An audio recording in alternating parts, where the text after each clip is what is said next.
하나님의 말씀은 스바냐서 3장입니다.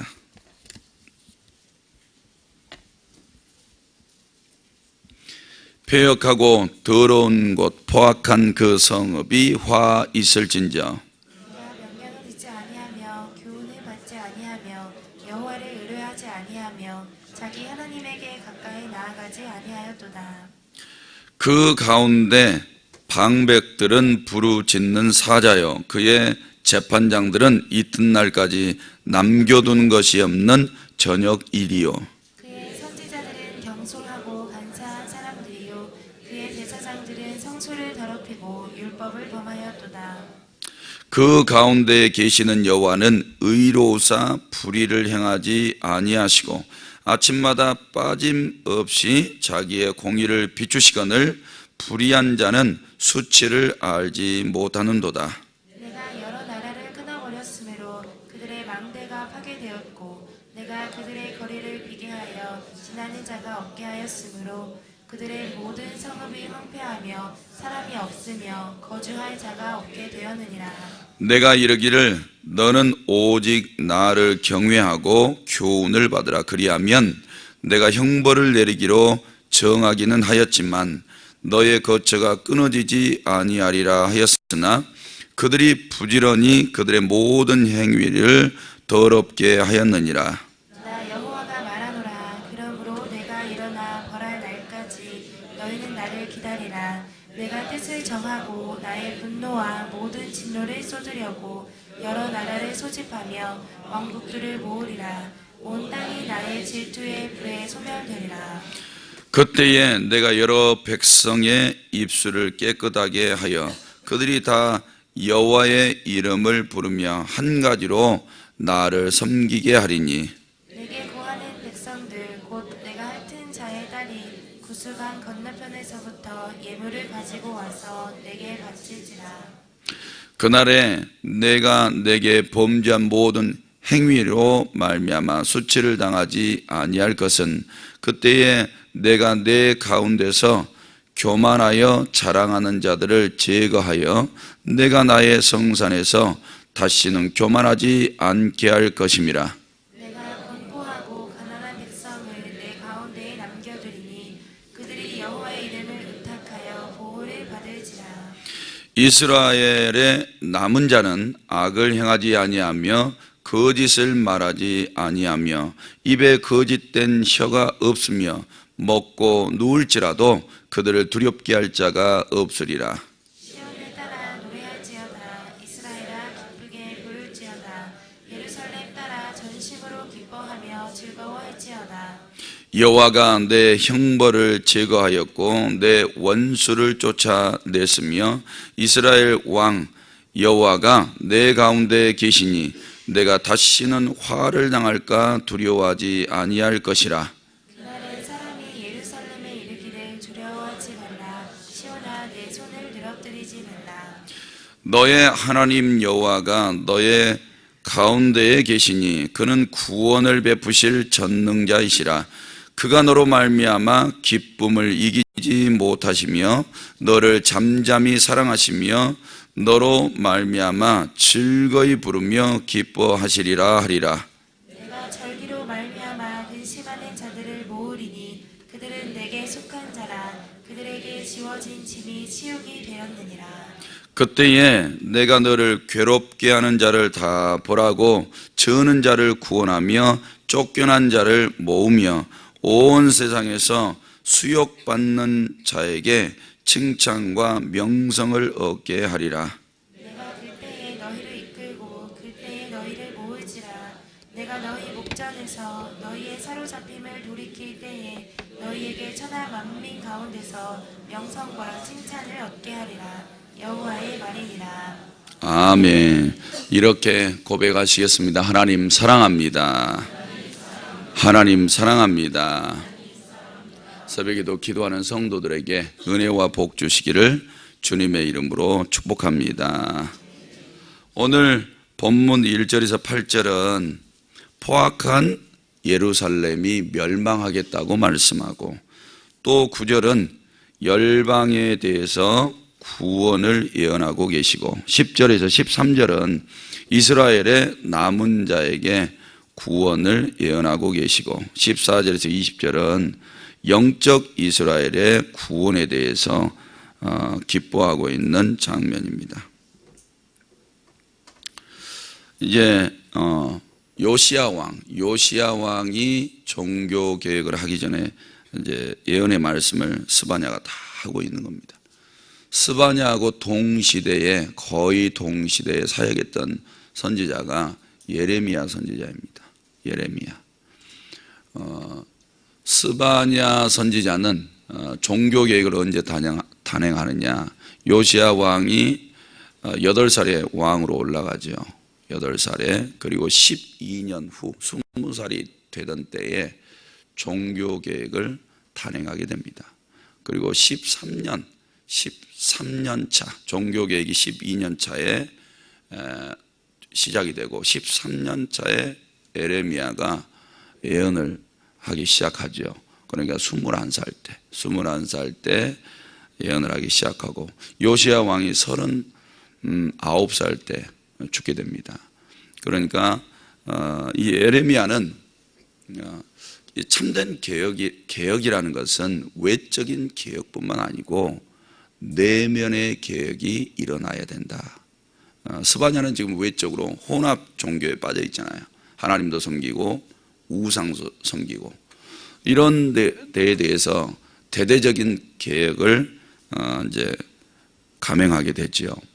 이렇게 하게 되는데 에레미야 선지자가 같이 이제 하나님이 예언 사역을 하게 되면서 내적으로 외적으로 완벽한 개혁을 우리에게 촉구하고 계시는 것을 보게 되는 겁니다. 이런 선지자들의 사역을 통해서 그래도 요시야 왕은 그 편을 들어요. 이게 맞다라고 생각을 하고 종교 개혁을 시작하게 되는 거지요. 그래서 나라가 잠깐 숨구멍이 좀 터집니다. 이렇게 종교 개혁이 되고 난 다음에 요시야 왕이 이제 조금 살죠. 한 19년 정도 살다가 무기또 전쟁에서 상처를 입고 죽게 됩니다. 그리고 나서 이제 4명의 왕이 오게 되는데 이 4명의 왕을 다 합쳐봐야 22년 6개월 22년 6개월이면 끝나요. 그러니까 이 예언의 말씀이 개혁 전이거든요. 종교개혁 전이기 때문에 약 한 40년 전 정도 되는 거예요. 그러니까 종교개혁을 하고 요시야가 한 20년 정도 더 살다가 죽게 되고 그리고 나서 한 22년 6개월이 되면 나라가 완전히 망하게 됩니다. 어떻든 이런 시대를 배경으로 우리가 조금 이해하면서 요시야가 얼마나 큰 결단, 스바냐와 이 에레미야 선지자 같은 이 선지자들을 통해서 큰 결단을 내렸나 이런 것들을 들여다보게 되는 거죠. 우리도 마찬가지입니다. 우리가 하나님의 말씀대로 살고 말고는 개인의 결단에 있어요. 개인의 결단. 그래서 오늘 또 우리는 가정예배를 안 드리는 사람이 가정예배 드리겠다 결단을 내리는 거예요. 그러면 가정의 변화가 일어나요. 할렐루야.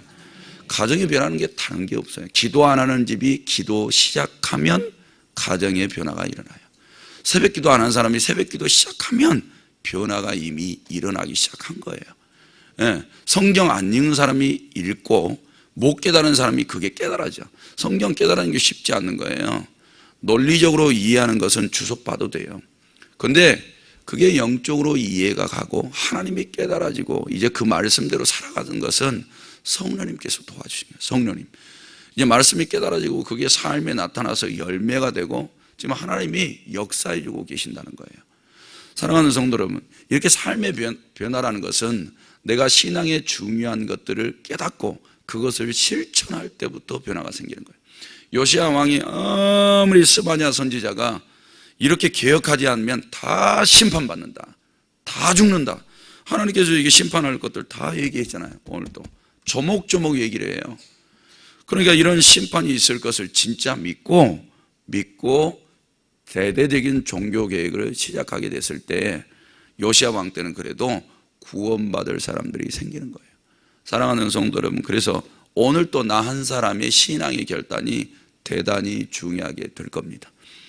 목장 집회가 잘 안 되는 목장들은 목장 집회 바로 시작하셔야 돼요. 목장원들에게 연락을 하셔서 목장 집회를 드립시다. 이렇게 해서 목장에서 하나님이 살아 역사하시도록 목장 집회가 회복돼야 됩니다. 그러면 그 목장에 개혁이 일어나요. 그때부터 하나님이 역사해 주시는 거예요. 사랑하는 성도 여러분, 목장에서 부흥이 일어나도록 목장 집회가 회복되는 목장들이 있기를 주님의 이름으로 축복합니다. 우리나라도 마찬가지죠. 많은 지금 어려움 속에 계속 들어갈 것 같은데 이때에 우리나라가 지금 담임 목사님 설명 들어보니까 1년에 한 100개 교회가 경매에 넘어가기도 하고 문을 닫기도 하고 사라진다 그러잖아요. 100개 정도의 교회가 엄청나게 많이 사라지는 겁니다. 성도 여러분, 그러니까 교회가 부흥하는 것보다 교회가 문을 닫고 이제 성도들이 감소하는 속도가 훨씬 더 빠른 거예요. 이러다 보면 얼마 안 가서 교회도 붕괴하게 되는 거죠. 그런데 이런 위기가 왔을 때 외적인 어려움 때문에 낭망하지 말고 정말 하나님의 말씀을 믿는 거예요. 하나님의 약속에는 소망이 있는 줄로 믿습니다. 스바냐가 무엇 가지고 외쳤어요? 하나님께 예언 받았잖아요. 예언을 받아서 그 말씀을 증언을 한 거예요. 그러면 믿는 자가 생기면 회복이 일어나요. 믿고 순종하기만 하면 그 나라는 완전히 살아나는 겁니다. 그러니까 성도 여러분들도 하나님의 말씀은 복이 있으니까 그 말씀을 붙잡고 오늘부터 당장 시작을 하세요. 그러면 이 나라의 위기들도 마찬가지예요. 위기가 탁 오면 그 나라가 믿음이 있는가 없는가, 그 나라의 교회들이 살아있는가 그렇지 않는가, 기도하는가 안 하는가 보면 알아요. 엎드리냐 엎드리지 않느냐 이것만 보면 이미 판가름이 납니다. 만약에 기도를 안 하게 되면 나라가 계속 어려울 거예요. 계속. 그리고 어려운 기간이 오랫동안 지속이 될 겁니다. 그런데 온 나라가 막 이때 우리가 회개해야 됩니다. 돌이켜야 됩니다. 하나님의 도우심밖에 없습니다. 하나님이 역사해 주시면 문제가 해결됩니다. 문제 해결될 말들은 이미 패널들이 나와서 말하는 거 보니까 다른 거 없어요. 그냥 아베가 경제 제재하는 거 취소만 하면 돼요. 근데 경제 제재하려고 행정적으로 거의 일 처리가 다 끝나간대요. 그러기 전에라도 하나님이 철회 이렇게 하시면 끝나는 거예요. 그런데 하나님께서 이 나라 백성들 기도하는 거 보고 계시는 거예요. 진짜 나의 도움을 바라고 있는 건가? 내가 역사해 주면 이런 흐름이 반대로 바뀔 것을 그네들이 믿고 있는가? 근데 어떤 사람이 이런 사람이 있어요. 하나님이 그렇게 해줄 것을 믿습니다. 생각만 하고 아무것도 안 해. 언제 생각만 하라 그랬어요? 그것이 이루어질 때까지 기도하라 그랬지. 그래서 참 이 게으르는 교회, 기도 안 하는 교회들이 보면 잘 믿어. 근데 믿는 행위가 없어. 얼마나 속도인지 몰라. 우리 성도들 이곳에 나와 계신 분들은 그래도 안 그러시는 거예요. 그런데 절대 실수하지 마세요. 하나님은 우리 몸에 행실이 있기를 바라고 입술에 열매가 있기를 바라고 무릎이 낙타 무릎처럼 되기를 바라세요. 그래서 참으로 기도 안에서 하나님을 경외하고 우리가 믿는 하나님이 일하셔서 역사해 주시기까지 간구하기를 바라세요. 그런 사람들이 많은 나라와 민족은 반드시 살게 되어 있습니다. 우리나라의 위기도 하나님 앞에 간구하시면 쉽게 지나가게 될 줄로 믿습니다. 그래서 요시야 왕이 이제 20살 정도면 판단력이 있잖아요. 판단력이 있는데 스바냐 선지자의 말을 다 들어보니까 맞는 말이에요. 그래서 개혁을 시작을 합니다. 사랑하는 성도 여러분, 오늘도 우리가 개혁이 내 개인의 개혁, 가정의 개혁, 신앙 중심으로 하나님 중심, 말씀 중심, 교회 중심, 그렇죠? 이런 중심으로 변화되어질 수 있도록 시도를 꾀하신다면 오늘도 복받을 가정으로 변화가 될 줄로 믿습니다. 오늘 1절에서 8절에 보니까 포악한 예루살렘이 멸망당하는 장면입니다. 1절에 폐역하고 더러운 곳, 포악한 그 성읍이 화 있을진저, 예루살렘을 가리키고 있는데 하나님이 이렇게 이야기를 하시네요. 야, 너 완전히 타락했고 더러워. 이렇게 이야기를 하는 거예요. 저한테 그렇게 이야기를 한번 한다고 생각해 보세요. 하나님이 여기에 앉아 계신 분들 개개인적으로 너 폐역해서 너 진짜 더러워. 너 얼마나 사나운지 몰라. 포악이 그렇잖아요. 사납고 아주 무서운 거잖아요. 너 진짜 포악스러워. 이렇게 하나님이 말씀하는 거예요. 근데 왜 이렇게 됐어요? 예루살렘이. 하나님 한번 잘 섬길 때는 공의롭고 정의롭고 정직하고 성실하고 거룩하고 깨끗하고 경외심이 있고 하나님을 예배하고 그 뜻을 사랑하고 그 뜻대로 살아가기를 힘쓰고 거기에 복이 있고 영생이 있고 이걸 알았어요. 알았는데 우상 하나가 탁 들어와요. 우상 하나가, 단 하나가. 그것도 처음부터 들어오지 않았어요. 미혹당해서 스며들어온 거지. 몰래 틈이 탁 생기더니 스며들어온 거예요. 스며들어오는데 누구부터? 리더자들부터, 정치가들, 종교 지도자들, 사회 각계각층의 지도층들. 이 사람들 국민들을 통해서 먹고 사는 형편이 괜찮죠. 그래도 편안하죠. 어려움이 없어요. 그러다 보니까 뭐 하고 있는 거예요? 죄송해요, 제가 이런 언어를 막 써서 헛짓거리 하는 거예요. 헛짓거리. 내가 이 돈 가지고 뭐 하냐, 인생에 낙이 없는데 하나님 믿어도 언제까지 이거 믿어야 돼? 별로 재미가 없어. 근데 우상이 탁 스며들어오니까 호기심이 생기는 거야. 우상 앞에 하면 더 풍요롭게 된다 그러지. 육신의 쾌락도 누릴 수가 있지. 이렇게 하나님 앞에 나와서 뭐 초하루, 안식일, 뭐 기타 등등 절기, 아침과 저녁에 뭐 상번제, 뭐 이런 거 드릴 필요도 없이 우상 앞에는 그냥 희생제사 하나씩만 드리면 복을 준다 그러지. 그 속에서 막 향락을 할 수 있으니까 괜찮은 거예요. 이런 사상들이 스며들어와서 나중에는 그 영혼을 다 뺏겨버리는 거예요. 사랑하는 성도들, 우상이 들어오니까 하나님 딱 눈에 이렇게 보이잖아요. 너 더럽다고. 더럽다고. 근데 우리만 못 봐요. 똥 묻는 사람이 뭐를 못 봐요? 똥 묻은 거 못 보는 거예요.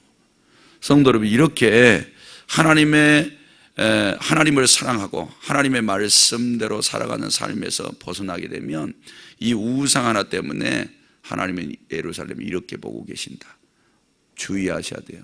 우리 가정도 하나님 중심으로 가지 않으면, 그래서 세속적인 것이 타고 들어오면 하나님 보실 때 점점점 더러워져 갈지 몰라요. 우리만 못 봐서 그렇지. 사랑하는 성도 여러분, 그래서 더러운 것이 탁 들어오면 어떻게 됩니까? 비성경적인 거, 비신앙적인 게 들어오면 사람이 바뀌어요. 배역하고 포악하고. 그러니까 사나워져. 사람이, 성품이 강해져요. 그리고 우리가 막 몸뚱아리가 지치면 어때요? 신경이 예민해지죠. 그럼 말이 어떻게 나와요? 세게 나오죠. 그러면 상대가 기뻐해요? 즐거워해요? 상처받아요? 상처받죠. 근데 우리는 말을 똑바로 했다 할지라도 상대는 이미 상처받았어. 우상이 힘이 강해요. 더러운 거 하나 들어오면 우리를 성품도 다 바뀌어버려요. 그러니까 이게 성품이 안 좋게 바뀌고 계신 분들은 뭐가 들어온 거예요? 아무래도 하나님의 말씀대로 가면 성품이 어떻게 바뀌어요?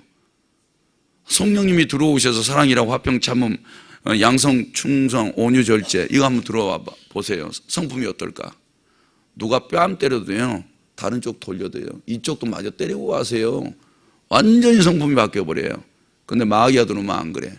오늘 너랑 나랑 결판 내자. 내 면상 한 대 때렸으면 내가 이빨 다 뽑아버려. 이게 이렇게 가요. 그렇게 지금 하고 계신 분들은 좀 성품에 문제가 있어요. 하나님 보실 때 아무리 성품이 강성이어도 뺨 때리면 꼭 참아요. 왜? 강성이니까 더 참을 수 있잖아요. 사랑하는 성도 여러분, 우상이 들어오니까 성품 더럽게 다 만들어버린 거예요. 그러니까 오늘 우리가 주의하셔서 왜 이렇게 멸망당하게 되는가, 그 아래에 초목초목 얘기를 해놨어요. 2절에 적어도 2절만 봐도 그가 명령을 뭐하지 않았다고요? 듣지 않았어요. 교훈을 뭐하지 않았어요? 받지 않았어요. 여호와를 뭐하지 않았어요? 의뢰하지 않았어요. 자기 하나님께 어떻게 나아가지 않았어요? 가까이 가지 않았다는 거예요. 우상단지가 자꾸 들어오니까 명령 불복종, 교훈 안 받아, 하나님의 말씀 안 받아요. 의뢰, 믿고 의지하지 않아요. 그러니까 하나님을 가까이 할 이유가 없죠. 이렇게 돼버렸어요. 그러니까 한 사람의 영혼 속에 마귀가 들어오니까 완전히 하나님 자식을 마귀 자식 만들어 놓은 거예요.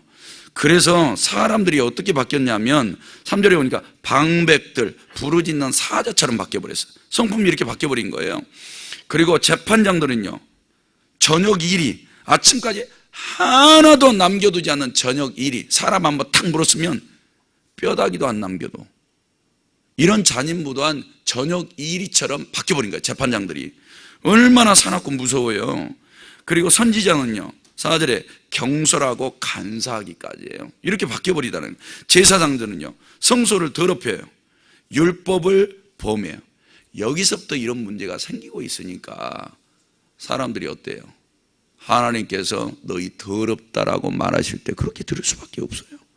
그러니까 이 2절이 명령을 듣지 않고 교훈받지 않고 하나님 믿어 의뢰하지 않고 하나님을 가까이 하지 않는 사람들의 이런 모습이 3절 4절에 다 기록되어 있어요. 그러니까 내면이 하나님을 떠나니까 외적 열매가 좋을 리가 하나도 없는 거예요. 근데 하나님이 진짜 우리에게 바라신 게 뭐였을까요? 5절에 보니까 그 가운데 계시는 여호와는 의로우신 분이고 불의가 없으신 분이고 아침마다 빠짐없이 자기의 공의를 비춰주신 분이시고 불의한 자는 수치를 당하게 하시는 분이세요. 그런데 6절에 보니까 이제 이런 하나님이요, 하나님의 말씀대로 안 가는 사람 다 끊어버리겠대요. 그리고 파괴를 하겠대요. 그리고 거리에서 그들을 다 치워서 아무도 없게 만들겠대요. 그리고 황폐하게 만들고요, 거주자가 없게 만들어버리겠대요. 이런 사람은 쓸모없다는 거예요. 그래서 예루살렘에서 이런 사람 싹 그냥 빗자루로 쓸어내버리는 거예요. 그렇게 하시겠다는 거죠. 하나님이 바라신 게 어떤 거예요? 하나님이 진짜 이 예루살렘에서 살게 하고 싶은 사람들은 7절과 같은 사람들이에요. 내가 이르기를 너는 오직 나를 뭐하고? 교훈을 어떻게 하고? 네.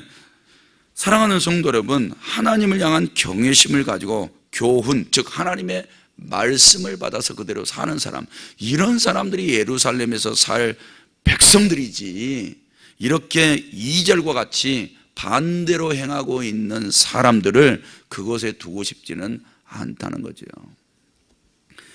그리하면 내가 형벌을 내리기로 정하기는 하였지만 너희의 거처가 끊어지지 아니하리라, 이렇게 말씀하고 있어요. 사랑하는 성도 여러분, 그러니까 다시 예루살렘 주민들이 하나님을 경외하고 하나님의 말씀을 정상으로 받는 거예요. 그러면 앞에서 말했던 이 징벌, 하나님의 심판에 대해서 여호와의 날, 분노의 날, 진노의 날, 그걸 내리지 않겠다는 거예요. 하나님이. 요 말을 지금 요시야 왕이 듣는 거예요. 딱 들었는데 어떤 사람들은 무시해요. 어떤 왕들은 다 무시하는 거예요. 지금 요시야나 되니까 그 말 듣고 이렇게 결단을 내리는 거지. 그럼 어떻게 결단을 내렸을까? 스바냐가 옆에서 계속 얘기해 주는 거예요. 그러면 생각이 하나님 중심으로 바뀌어. 그리고 하나님이 이 심령 속에 탁 역사하시니까 내면이 이제 개혁을 해도 될 만한 신앙심이 된 거예요. 그래서 우리도 마찬가지라는 거예요. 하나님의 말씀을 계속 듣는 거예요. 그리고 보는 겁니다. 그리고 깨닫는 거예요. 그리고 그 말씀대로 살아가는 것이 복이라고 믿고 그대로 실행을 하는 거예요. 요시야처럼 과감한 결단을 내리시는 거죠. 그래야 변화가 일어나요. 직장에서 복 받고 싶으세요? 다른 게 뭐가 있어요? 하나님이 복 주실 만한 신앙이 돼야죠. 그래서 너 직장에서 복 받아? 그러면 이제 복이 오는 거예요. 우리가 가지고 있는 이 지혜와 지식, 하나님 보실 땐 잔머리죠. 잔머리. 하나님을 진짜 신뢰하고 복 받을 말씀대로 살아가는 것이 참 믿음이잖아요. 그러면 가정이나 직장에서 복 받는 거예요. 믿습니까? 사랑하는 성도 여러분, 하나님께서 이 형벌을 내리기로 정한 것을 돌이켜 주겠다라고까지 말씀하신 거 보니까 오늘도 성도들이 가정에서 복 받으시려면 하나님 경외하시면 돼요. 그리고 교훈, 하나님의 말씀을 정상으로 받아서 살아가는 거예요. 그러면 복도 주시고 형통도 주시고 은혜도 베풀어 주실 줄로 믿습니다. 다른 말씀은 이렇게 뒤로 쭉 읽으셔요. 읽으시고 하나님이 악에서 완전히 떠나는 자들에게 영적인 은혜까지 베풀어 주시겠다, 이런 약속을 말씀하고 있습니다. 오늘 복받을 것이 외적으로 존재하는 것이 아니고 내 내면에서부터 시작돼야 된다, 이런 것들을 생각하시면서 성도 여러분, 오늘 또 참으로 말씀 붙잡고 살아가는 참된 신앙의 변화가 있기를 주님의 이름으로 축복합니다. 하나님 아버지, 이 새벽에도 11조 헌금, 감사 헌금, 건축 헌금, 그리고 일천 번제물 제목 드렸습니다. 우리 하나님 받으시고 하늘 곳간에 쌓으시며 성경에 약속하신 은혜와 복을 받게 하옵소서. 가난과 고난을 벗어나 부요한 중에 하나님을 사랑하고 이웃을 섬기며 살아가도록 물질의 복을 주옵소서.